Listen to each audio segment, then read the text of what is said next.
Welcome to the LEP Collaborative Podcast, the show where licensed educational psychologists, school psychs, and educational professionals come together to share stories, swap strategies, and sprinkle a little fun into our professional journeys.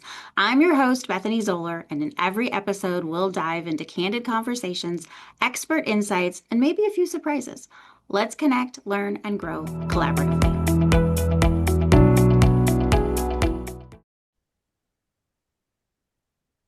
All right. Well, welcome back to the LEP Collaborative Podcast. I am super excited to have my buddy Erin Crawford here today from Empowered Psychological Services in San Rafael, California. How are you, Erin?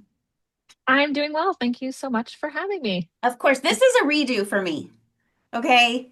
I won't go too far in depth into why this is a redo, but once upon a time, I was on another podcast. Will not be named. And in said podcast, I had arranged for you to come on and talk, and then I broke up with my podcast partner. And so I didn't get to do it. So I've been like waiting like a year for We had a this, false alarm. right? Been waiting for this moment, Erin. Okay. But we've known each other a while now. Feels like a long time. It Yeah. feels like a while now, and so I just wanted to kind of have a conversation and share some information about what you do and what you use in your practice so that people that are listening in could be like, oh, that's something I'd never thought of before. So let me tell you the plan for the day. I would love for us to talk about tech. It's a very broad and general term, but like tech and how we use it in our practices, and how it like makes things better or maybe makes things more difficult depending on what. And then I would love for us to chat a little bit about the LEP summit that we are both a part of this summer. And then I have a fast question round for you. Okay. I'm ready. Let's do Okay. it. Sound okay? Okay. Well, like tell me about what you use tech like in your practice. How do you play with technology in your practice? Yeah. When I think about tech, I don't know if I would call myself tech savvy, but I think you have to be living under a rock to not be using technology in your life somehow. And in a professional capacity, I think about technology that I use kind of in two buckets. One is just the technology tools I use to run my business, which I'm sure a lot of people are familiar with. Things like QuickBooks kind of keeps your accounting and records kind of organized and accessible.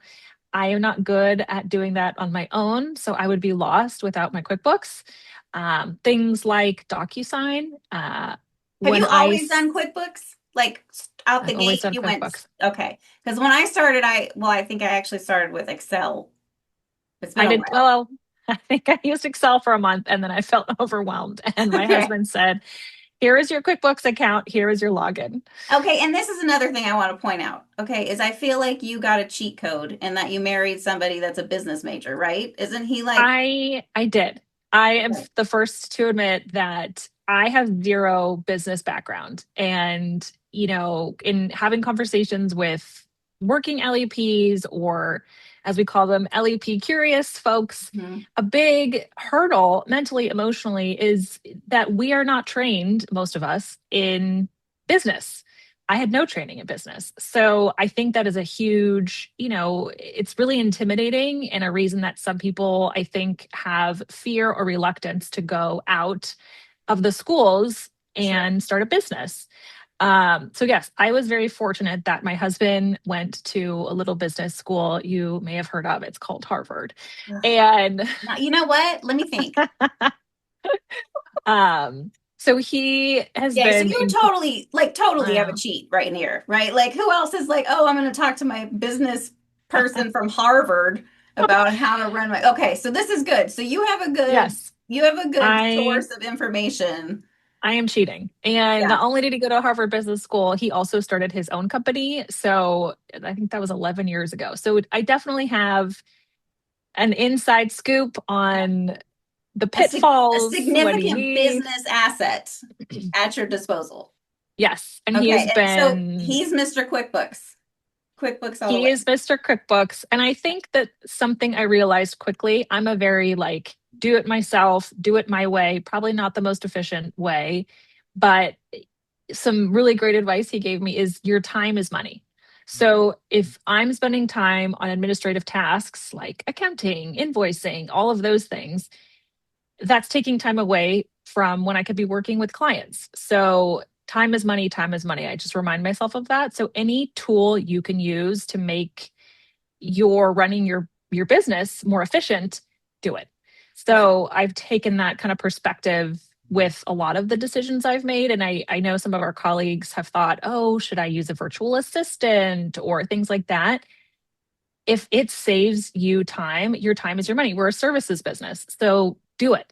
So Yeah. QuickBooks and DocuSign were the first on the list of, do I really need this? It's just an additional expense. And my husband said, yes. You don't want to waste your time on things that software or technology can help you with. What all do you use DocuSign? Are you using it for like all your intake paperwork? How does it fit in your practice? I use DocuSign mainly for consents. Okay. So whether I'm working with a private client, I send my consent paperwork via DocuSign. And when I support school districts, like if I do contract work for a school, it is really hard when you're not on site every day to get paper back. Amen. So, and especially if it's younger students, you try the whole put it in the backpack method, it gets lost, you try again. It's not efficient, and you're asking for opportunities for materials to get lost. So, everyone has a phone. It's so much easier, and I have a much better success rate of getting consents signed if I email them directly to a parent. Click, click, click. It's very Yeah. easy. All you need is the checkbox that says I consent, the signature, and the date, and boom. So that I feel like is the most efficient way to get consent form signed. Okay. So like for me, I do most of that through my EHR. Did you ever go electronic health records database? I have not done the EHR route. It seemed like It's folks that offer counseling that makes a lot more sense for, and I don't currently offer counseling. So I kind of in my mind thought if and when that becomes part of my practice, I would explore it, but I haven't yet. yeah. So I don't use it. Yeah, no, that makes sense. Yeah, I started with simple practice, which I think is one that a lot of people start with, and maybe continue to have. But for me, I had to switch because once you brought other people in, it became really expensive. Like each additional Yeah. person was, I'm like hiring somebody part time, and they're only going to see two or three clients, and yet I'm paying, another $100 a month for them to have it. So, but that's okay. So you use DocuSign like I use my EHR. That makes sense. Okay. Yes. That's kind of the nitty-gritty day to day, or are there other ones that you use just for like I day-to-day think business things? those are probably my biggest, like I use those almost daily. And I have to remind myself, like if I'm sitting at home on the couch watching TV, to go into my QuickBooks and assign expenses because they get put into different buckets for, your tax purposes. So every few days, I'll remind myself, okay, I got to go do some accounting in QuickBooks because the charges are already there, but you have to categorize them. And sometimes QuickBooks, you can make a rule. It knows, okay, how much stuff do we buy from Pearson? It knows where to put the A lot. Pearson materials or MHS. But some of the things, it doesn't know what bucket to put it in. So every once in a while, I need to just say, okay, well, this was this is retirement, this is insurance, this is like I just did fingerprinting for a contract. This is for part of a contract fee, things like that. Awesome. Okay.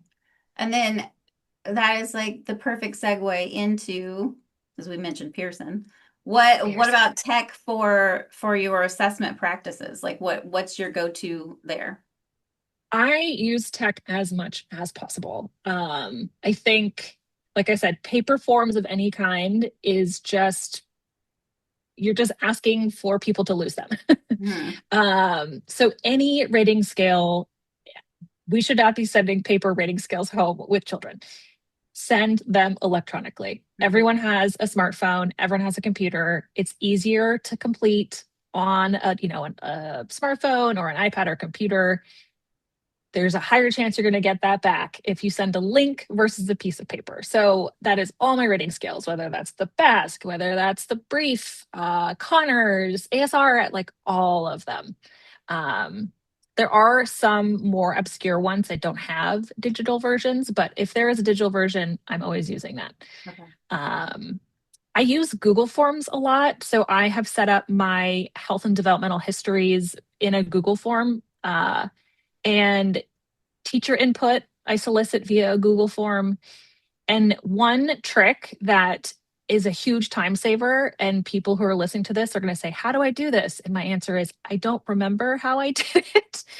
But smart people will tell you how to do this, or you could probably Google it.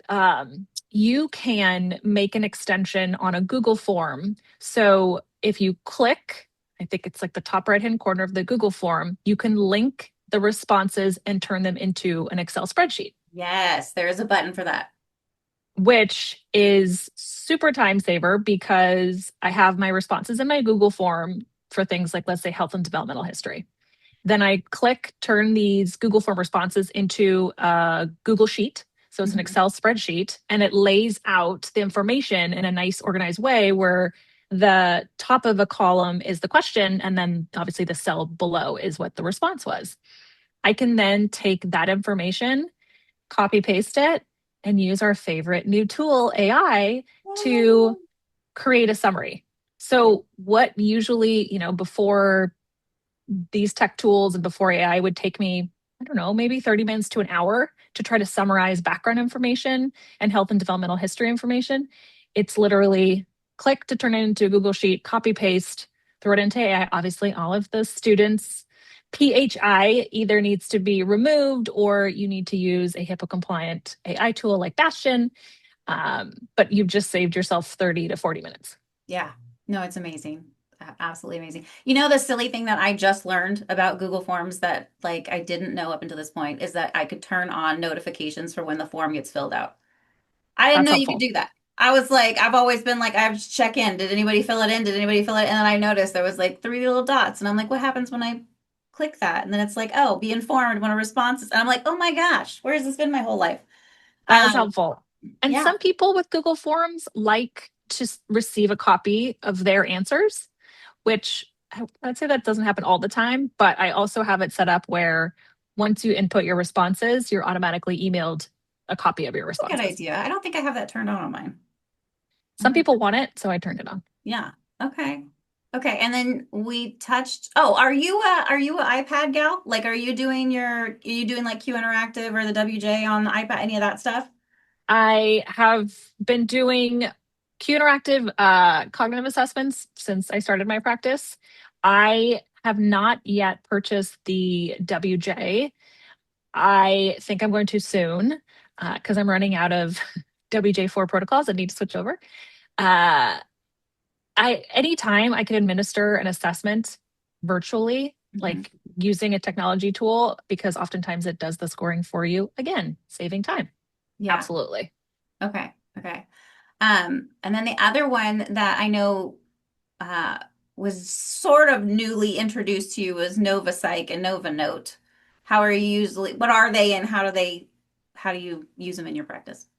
So a brilliant LEP I know named Bethany introduced me to this tool, which I find very helpful. So anytime I am conducting an interview or trying to gather, verbal responses in an assessment, my prior practice was just typing notes as fast as humanly possible.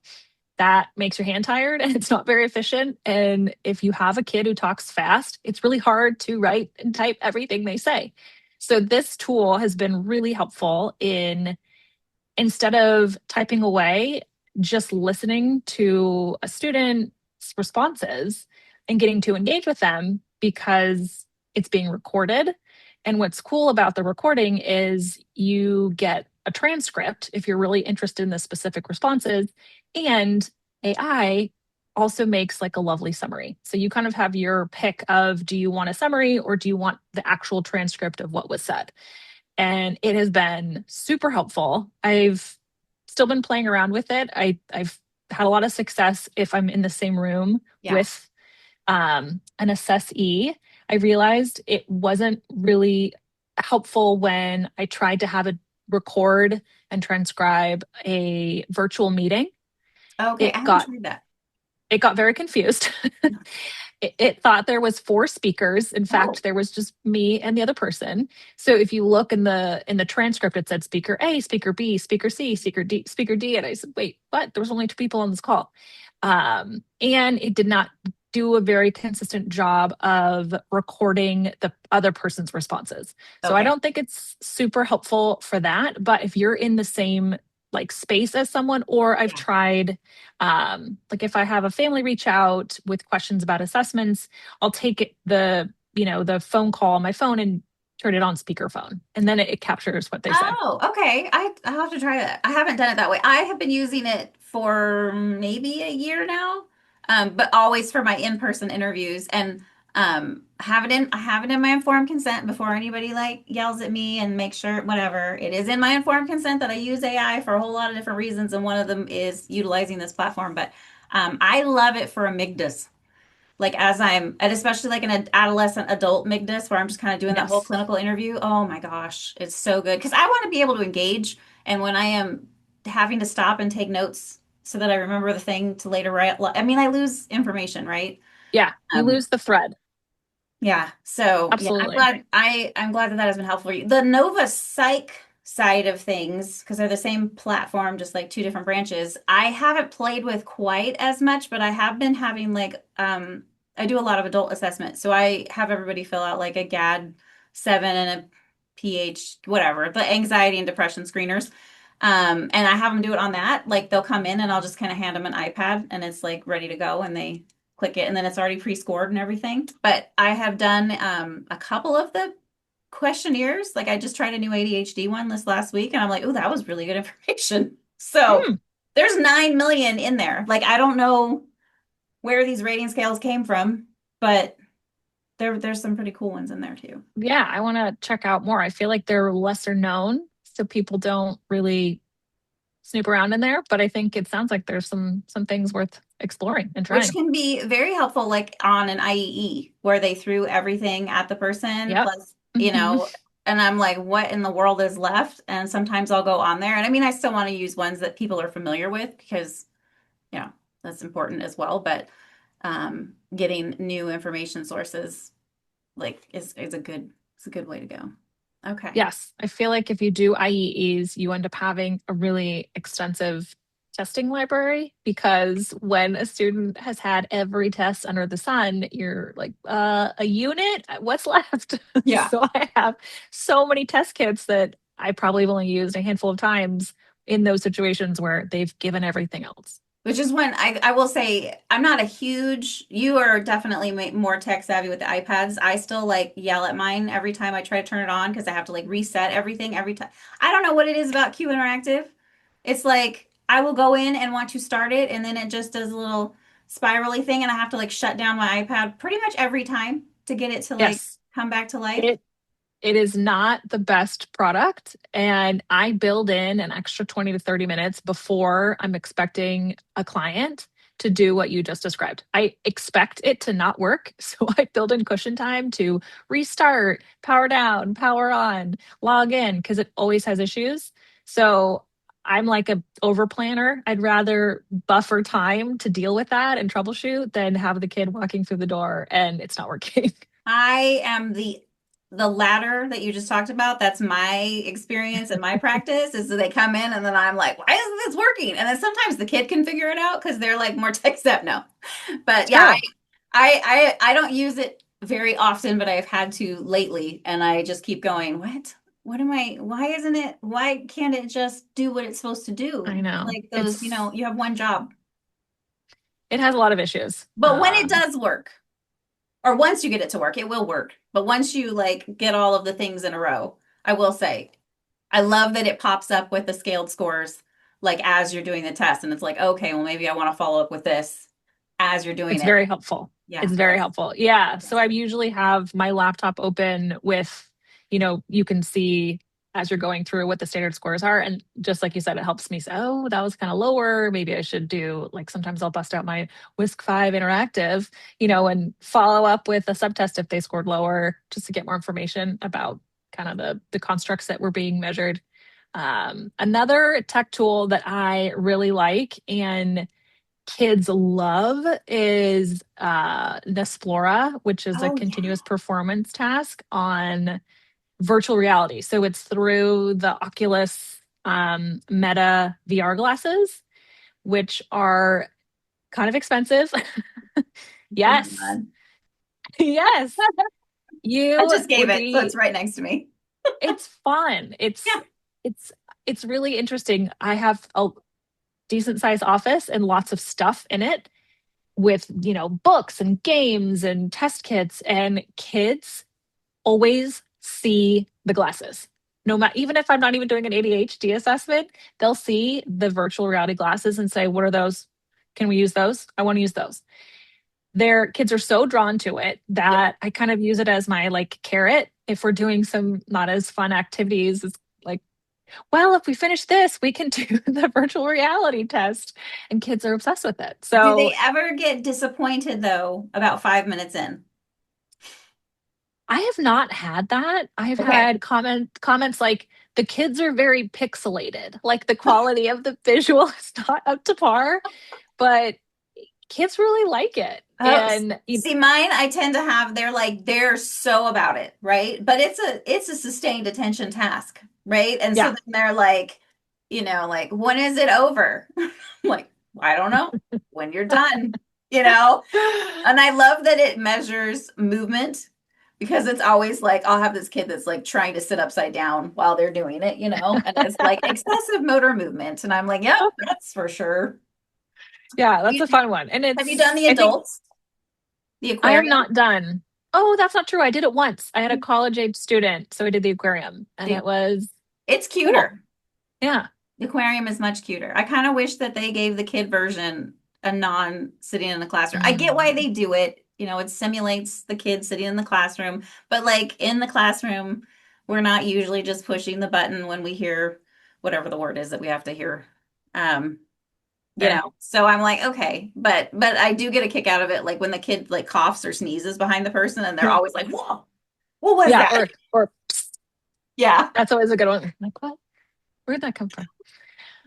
yeah, it's pretty fun Um, to watch them do the VR. yeah, it's Yeah. it's a good tool. And the other continuous performance tasks, type tests that I've tried are a lot more painful and boring. So Space bar. I'm a fan. Yeah, and I think the other way that I use AI, besides, like summaries and things like that, is making your reports more readable, more neuroaffirming. If you want to change the tone, if you want to adjust the report so a parent, if they have their own learning difficulties or their reading level is at a certain place, like the goal is to provide information to help the parties involved, the parents, the school staff. So that is a great way to adapt reports so for different purposes.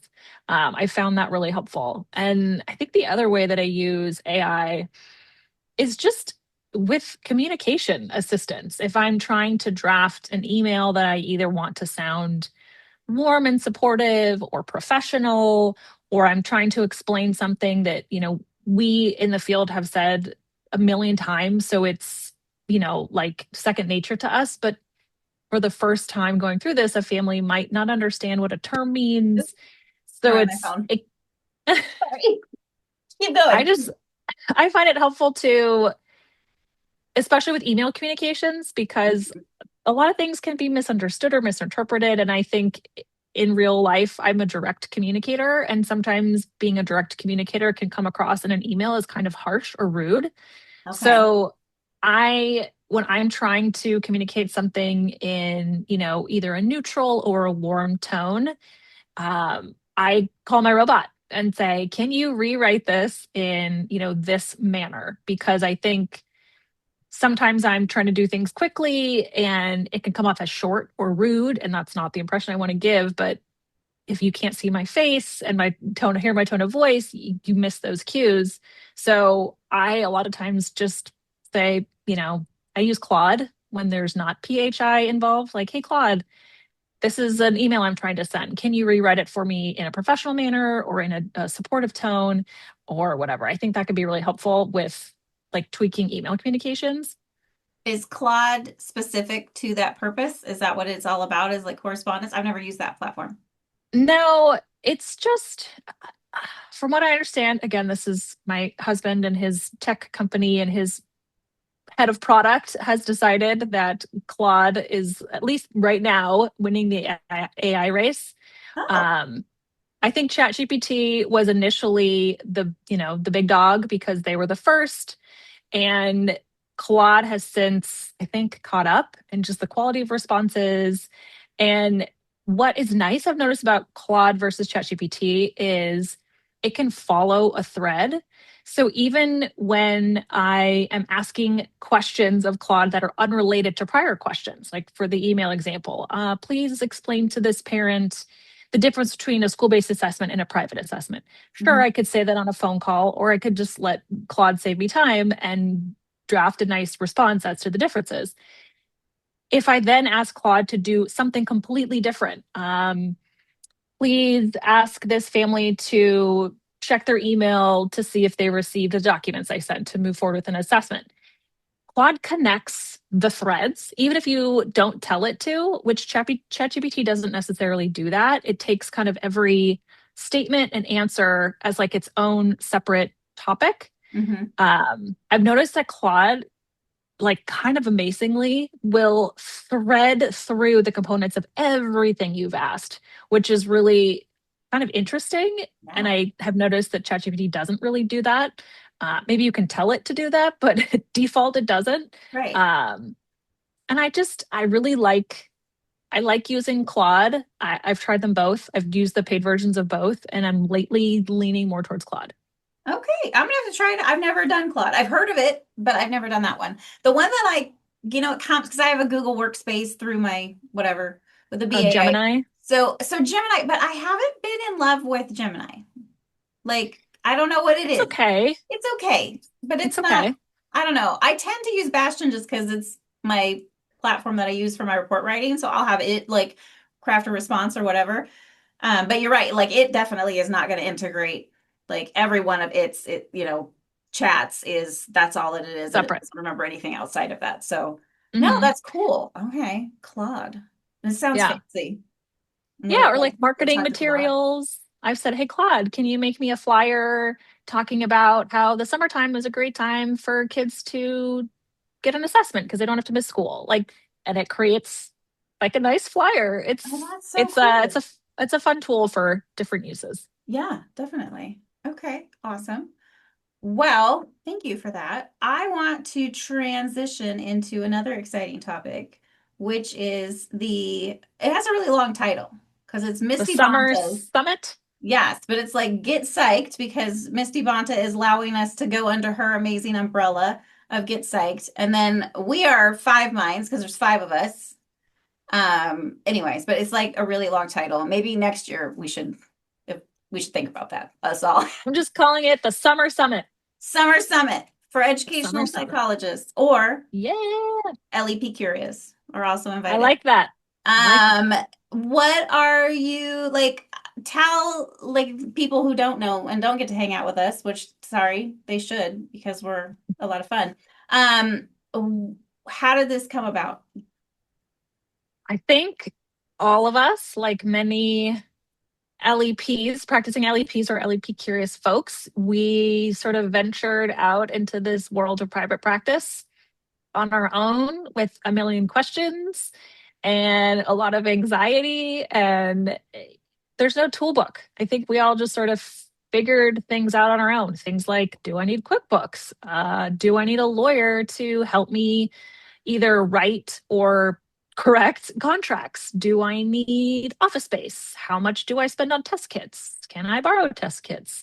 How far will just the Q Interactive startup kit get me? Ah, I think there's so many questions that come up when you're doing this work, and it stinks to be on your own and feel like you don't have people to ask these questions to. Like, what are you doing in this situation? How are you navigating IEEs? Do you have your own set of consent paperwork, or do you just do what the district does?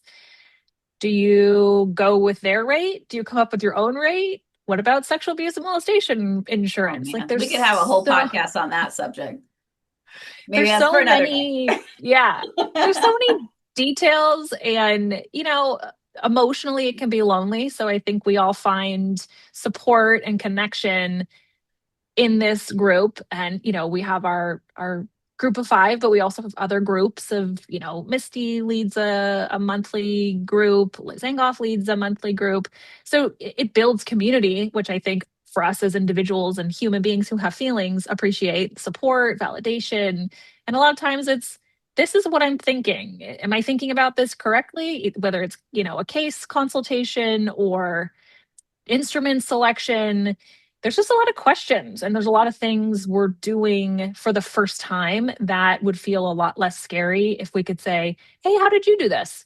Yeah. So I think, our friendship and, group was built out of those experiences and those feelings. And, every time we go on Facebook and see a new LEP ask the same questions we've all, you know, Right. had to struggle through on our own, we thought it would be helpful to share the knowledge, share the love, to talk to other folks who are doing this or are thinking about doing this, and just kind of make things less scary and difficult. Yeah.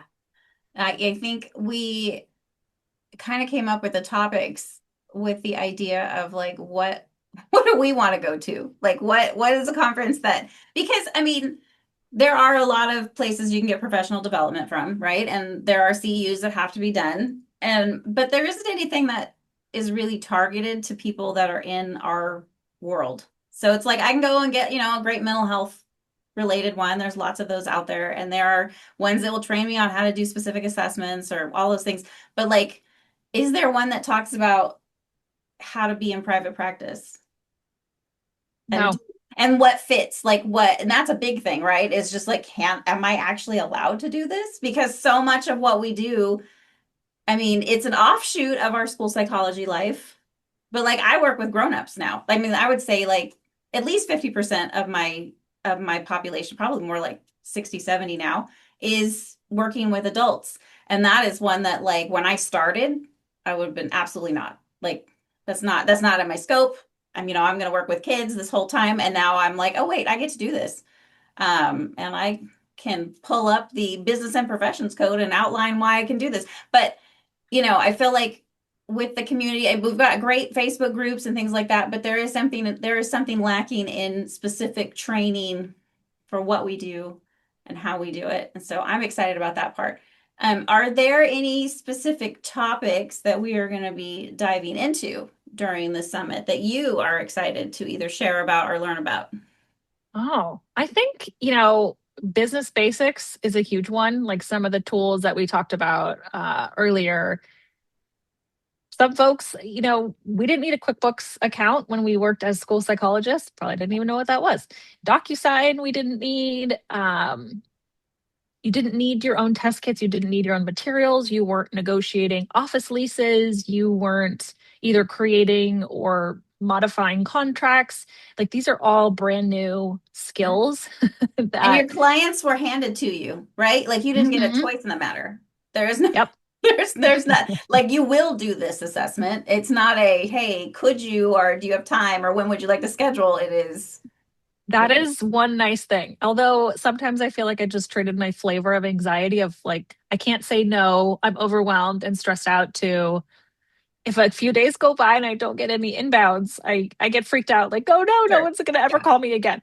It Both are challenging. definitely. Well, and I think that if you go into the world of psychology in general, don't you think the majority of us have some sort of anxiety disorder? Oh, I'm sure. I'm sure. But if you can fuel that to be productive, that's how I tell Yes. myself. That's my positive spin. Use stress Um, versus distress. We've got you. It's yes, motivating. We're going to go do yes. things most of the Yeah, I think time. business basics is a really helpful one.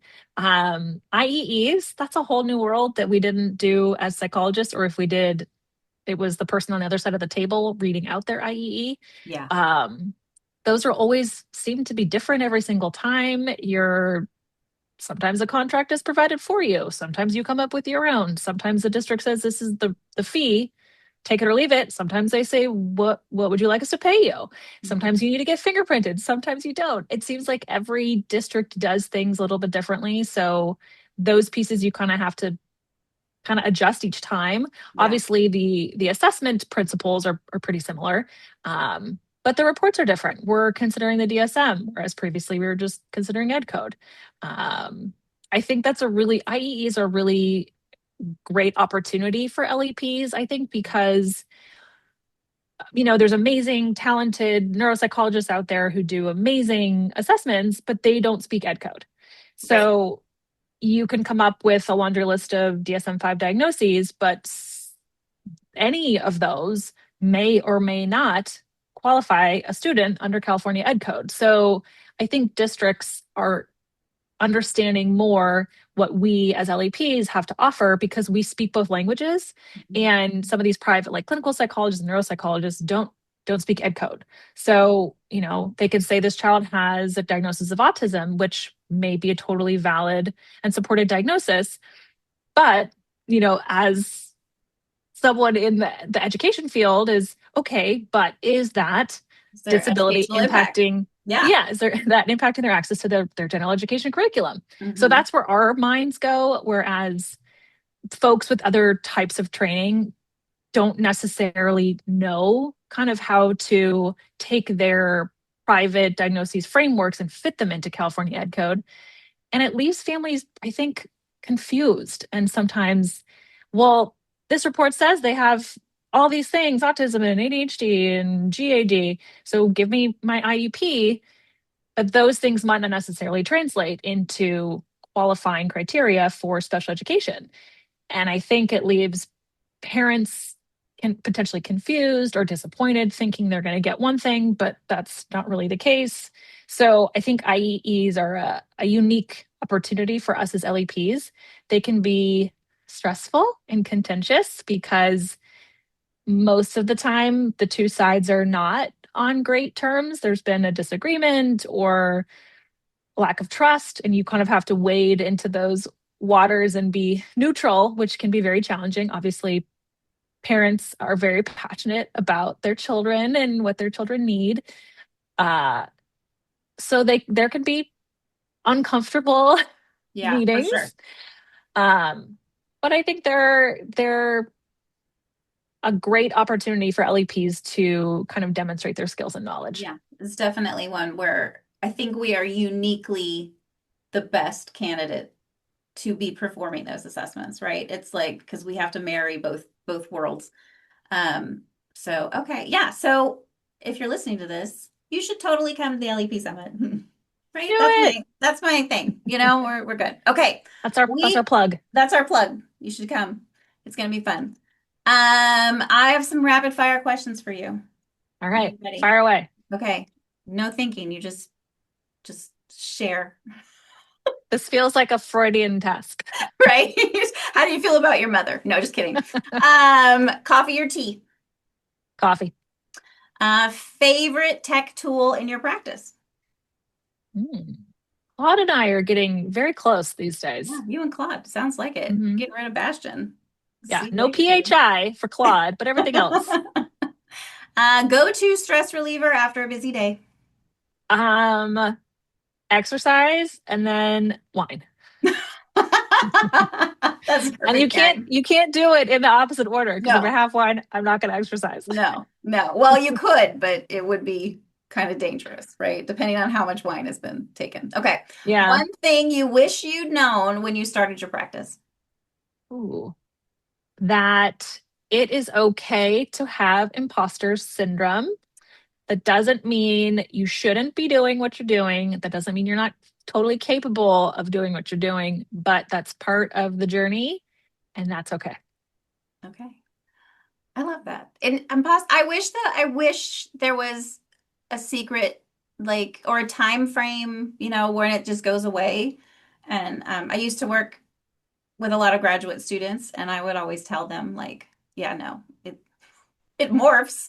Maybe it doesn't happen quite as frequently as it did in the beginning, but it'll still hit you out of it, like and just be like, I am completely a fraud and don't know it. I feel That that. is another way in which our friendship, our group is helpful because I think, in those situations where you have a complex case and you're just bouncing ideas off of another professional that you respect and they're coming to a similar conclusion, I feel like that diminishes your imposter syndrome feeling because you think, oh, these people are very skilled and I respect them and they're agreeing with my conclusions. And then you think, Yeah. okay, maybe Yeah. I'm not a total imposter, And then, just a little just bit. having other people to bounce it off of too when you're like stuck. It's just like Yeah. this does not compute. What should I be thinking about? And it kind of help you get out of your head a little The bit there. math isn't mathing. I need another Yes. brain. Yes. Okay. You're Bay Area-ish, right? Bay Area. Hmm. Favorite Bay Area spot. Like if I go to the Bay, where should I go? That's so hard because the Bay Area is huge. So Okay. we're in the North Bay, Okay. which is like a bunch of Tesla driving, stand-up paddleboard doing granola eating folk, my folk. But like we Okay, all well, where's park with the best place to eat for a granola loving oh, person like you? um, well, recently in my hometown, I grew up in San Rafael, and then after living a bunch of places, I'm now back in San Rafael. That's where my office is. It has a very eclectic food scene, but one place that recently got national attention, maybe international attention, was a Puerto Rican restaurant called Soul Food, SOL, not SOUL. Um, and it's been in San Rafael probably over 10 years, and it's expanded to other cities and towns within Marin. I think there's 3 or 4 locations now. The food isn't fantastic, but it just got super famous because Bad Bunny, who was the Super Bowl halftime There performer, you who is go. Puerto Rican, when he came to the Bay Area for his last concert, I think it was a few months ago, he went to this restaurant called Soul Food and, did an Instagram story. And now there's lines out the door. How It's world funny. famous. Yeah, which is fun because I'm excited for the restaurant. I'm sure they could use the business, but the locals have known about it for way longer. Yeah. Well, Bad Bunny made it now very difficult to get into. It is so delicious. It's funny. One of our other five minders, Rachel, came to my office maybe last year to borrow a test kit, and she drove like almost an hour, and it was around lunchtime. So I said, "Hey, let's grab something to eat before you drive back." And we went to Soul Food. Nice. Fancy, fancy. All right. Well, now I know where I need to go when I Yes, come there. Well, Erin, thank you so much for letting me like finally get this out of my system. Now you can come back. We'll have you back. We can talk I'll about come other back things. anytime. Yeah, perfect. So thank you all for listening to the LEP Collaborative podcast. Yeah, I would just stay tuned for more chats, and we hope that you have learned from this conversation and have things that you can take away to make your life a little bit easier in the private practice world. All right, take care.